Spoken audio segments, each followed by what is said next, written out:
जय शिवराय मित्रांनो, अत्यंत महत्त्वाची आणि मोठी अपडेट आहे पीएम किसान सन्मान निधीच्या 22व्या हप्त्यासंदर्भात। आता आपल्याला माहित आहे की पीएम किसान सन्मान निधीचा 21वा हप्ता काही दिवस झाले शेतकऱ्यांच्या खात्यामध्ये जमा झाला। मात्र आता जर मी तुम्हाला असं सांगितलं की 22वा हप्ता सुद्धा शेतकऱ्यांच्या खात्यामध्ये जमा होत असेल, कारण की खूप साऱ्या शेतकऱ्यांनी मला कमेंट केलेला आहे, एक बातमी मोठ्या प्रमाणामध्ये व्हायरल होत आहे आणि ती बातमी म्हणजेच की 22वा हप्ता येत्या काही दिवसांमध्ये तुमच्या खात्यात जमा होणार आहे। ही बातमी माझ्यापर्यंत सुद्धा पोहोचली आणि खूप साऱ्या शेतकऱ्यांनी मला डाऊट सुद्धा विचारले।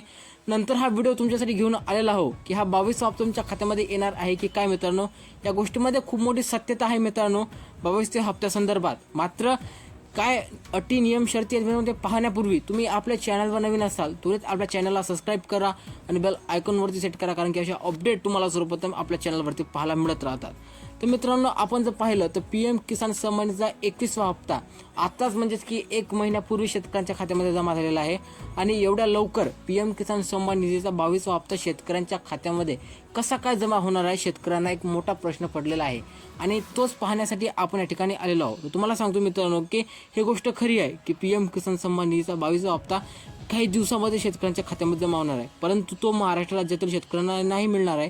तर तो फक्त जे 4 राज्य आहेत मित्रांनो, पंजाब, हरियाणा, जम्मू काश्मीर आणि एक राज्य मिळून झारखंड आहे का कोणतं तरी आहे, त्या 4 राज्यांमध्ये मोठ्या प्रमाणामध्ये अतिवृष्टी झालेली होती। त्या राज्यामध्ये पीएम किसानचा 21वा हप्ता आपल्याला मिळण्याच्या अगोदरच त्यांच्या खात्यामध्ये खूप महिने अगोदर त्यांच्या खात्यामध्ये टाकण्यात आलेला होता आणि त्या शेतकऱ्यांचा 4 महिन्याचा कालावधी हा कंप्लीट झालेला आहे मित्रांनो। म्हणून त्यांच्या खात्यामध्ये हा हप्ता आहे ना तो टाकण्यात येणार आहे, आपल्या महाराष्ट्र राज्यातील शेतकऱ्यांच्या खात्यामध्ये नाही। आता तुम्ही म्हणाल की महाराष्ट्र राज्यात सुद्धा अतिवृष्टी झालेली होती तर आपल्या शेतकऱ्याला हा हप्ता का मिळणार नाही आहे। तुम्हाला सांगतो, आपल्याला हा हप्ता मिळायचा असता तर 21वा हप्ताच आपल्याला त्यांच्यासोबत मिळाला असता मित्रांनो, परंतु त्यांच्यासोबत मिळाला नाही आहे। त्या ठिकाणी मोठ्या प्रमाणामध्ये मित्रांनो पूर परिस्थितीमध्ये नुकसान झालेलं होतं, म्हणून त्याच्या शेतकऱ्यांना एक दिलासा म्हणून हा हप्ता देण्यात येणार आहे मित्रांनो। लक्षात ठेवा, या हप्त्याचा आपल्या महाराष्ट्र राज्यातील शेतकऱ्यांची कोणताही संबंध नाही आहे। हो, आपल्याला नमो शेतकरी महासन्मान निधी योजनेचा 8वा हप्ता हा काही दिवसांमध्ये मिळणार आहे, मात्र पीएम किसानचा 22वा हप्ता तुमच्या खात्यामध्ये अद्याप जमा होणार नाही आहे। या संदर्भात काही अपडेट आल्या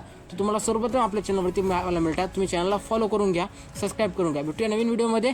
जय हिंद, जय महाराष्ट्र।